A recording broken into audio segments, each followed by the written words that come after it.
കൗസല്യ സുപ്രജാ രാമപൂർവ സന്ധ്യാ പ്രവർത്തതേ ഉത്തിഷ്ഠ നരശാതുലം കർത്തവ്യം ദൈവമാന്തിതം ഉത്തിഷ്ഠോദിഷ്ഠ ഗോവിന്ദ ഉത്തിഷ്ഠ ഗരുഡധ്വജ ഉത്തിഷ്ഠ കമലാകാന്ത പ്രൈലോഹ്യം മംഗളം ഗുരു കമലാകുജ തിന്ദിന കുങ്കുമതോ നിയതാതുനി താതുല നീലതനോ. നിങ്ങൾ കേട്ടിട്ടില്ലേ ഇത്? ഇവിടെ പ്രഭാതത്തിൽ കേൾക്കാം.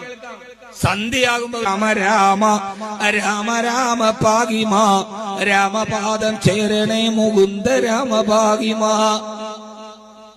സന്ധ്യാനാമ ജപമാണത്. കുറെ ഉണ്ടത്. ഏതാണ്ട് ഒരു 10-80ഓളം വരെയുള്ളൂ. മുഴുവൻ കാണാറിയാം. എല്ലാം പഠിക്കണം മനുഷ്യന്മാരെ. എന്നാലേ മനുഷ്യനാവാൻ പറ്റൂ. നമ്മൾ ഒന്നീ മാത്രം കിടന്ന് കറക്കണമെന്ന് നമ്മൾ അതിനകത്തായി